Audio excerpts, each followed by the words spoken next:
การเผยแพร่พุทธศาสนาปีพ.ศ. 2500 เป็นต้นมาได้รับการฟื้นฟูพระอาจารย์ใหญ่มหาปานอนันโทเป็นผู้วางรากฐานการศึกษาพระอภิธรรมปิฎกและการปฏิบัติวิปัสสนากรรมฐานในยุคต่อมา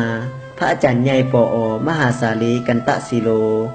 พระมหาเถระผู้รับภารกิจสืบต่อเผยแพร่พระอภิธรรมปิฎกและวิปัสสนากรรมฐานเฮ็ดให้การเผยแพร่ธรรมคำสอนเจริญรุ่งเรืองจนถึงยุคปัจจุบัน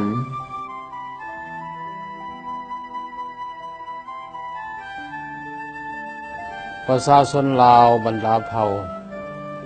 ที่มีฮีตคองประเพณีและวัฒนธรรมอันดีงามก็เพราะมีศีลธรรมเพราะฉะนั้นศีลธรรมจึงเหตุให้คนลาวมีกายงามวาจางามจิตใจงามถ้ามีศีลธรรมแล้ว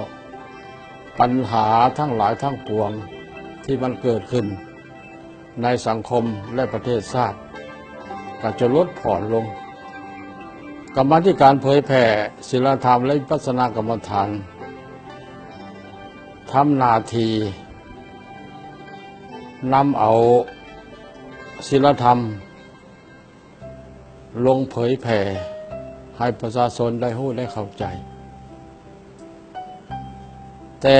การเผยแผ่ศีลธรรมจะสำเร็จผลมันต้องมีทุนการพัฒนาจิตใจเพื่อให้คนในสังคมมีศีลธรรมซึ่งจะนำมาซึ่งความสงบสุขในสังคมองค์การพุทธศาสนาสัมพันธ์ลาวกรรมาธิการเผยแพร่ศีลธรรมและปฏิบัติกรรมฐานได้เห็นความสำคัญและสั่งตั้งกองทุนส่งเสริมการเผยแพร่ศีลธรรมขึ้นเพื่อหวังให้กองทุนเป็นบ่อนอำนวยความสะดวกทางด้านงบประมาณ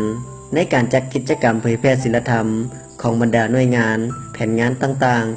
ๆอาตมาในนามหัวหน้ากรรมาธิการเผยแพร่ศีลธรรมและปฏิบัติกรรมฐานส่วนกลางซึ่งมีหน้าที่ในการเผยแพร่พุทธศาสนาโดยกงซึ่งกรรมาธิการดังกล่าวก็มีระบบแบบแผนในการเฮ็ดเวียกอย่างเป็นมาตรฐานก็คือมีฝ่ายวิชาการและมีฝ่ายบริหารในการมาจัดสรรเวียกงานให้ไปได้ดีฉะนั้นในกรรมาธิการนี้ยังแบ่งเป็นหน่วยงานอีก5หน่วยงานและก็2โครงการหน่วยงานที่1คือหน่วยงานวิปัสสนากรรมฐาน2หน่วยงานกองเลขา3หน่วยงานระดมทุน4หน่วยงานคู่มือหลักสูตร5หน่วยงานสื่อและประชาสัมพันธ์และอีก2โครงการคือโครงการพุทธศาสนาเพื่อการพัฒนาและก็โครงการเมตตาธรรมฉะนั้นกรรมาธิการเผยแพร่สามารถเฮ็ดเวียกได้อย่างเป็นระบบโดยอาศัยหน่วยงานสื่อและประชาสัมพันธ์ที่มีทั้งวิทยุและโทรทัศน์ที่เผยแพร่ผลงานให้เข้าถึงชุมชนและก็ให้กว้างไกลทั้งภายในและต่างประเทศและสำคัญที่สุดแม่นหน่วยงานวิปัสสนากรรมฐานยังสามารถฝึกอบรมจิตใจของประชาชนและก็นักเรียนนักศึกษาที่ให้เข้าถึงแก่นธรรมอย่างแท้จริงหน่วยงานวิปัสสนากรรมฐานเฮายังได้ขยายไปนอกจากในทั่วประเทศแล้วยังขยายออกสู่ต่างประเทศที่ได้ส่งพระวิปัสสนาจารย์ไปหลายๆประเทศที่ผ่านมาแล้วก็ปัจจุบันก็แม่นพัฒนาหลักสูตรคู่มือให้ได้คุณภาพและได้มาตรฐานก็ฝึกอบรมให้บรรดาคณะกรรมาธิการให้มีความรู้ความสามารถในการปฏิบัติเวียกงานให้ถูกต้องและสอดคล้องตามแนวทางนโยบายของพรรคและรัฐนี่เป็นจุดใจกลางและก็เป้าหมายของกรรมาธิการเผยแพร่ศีลธรรมและปฏิบัติกรรมฐานหน่วยงานของทุนแม่นเป็นหน่วยงานหนึ่งที่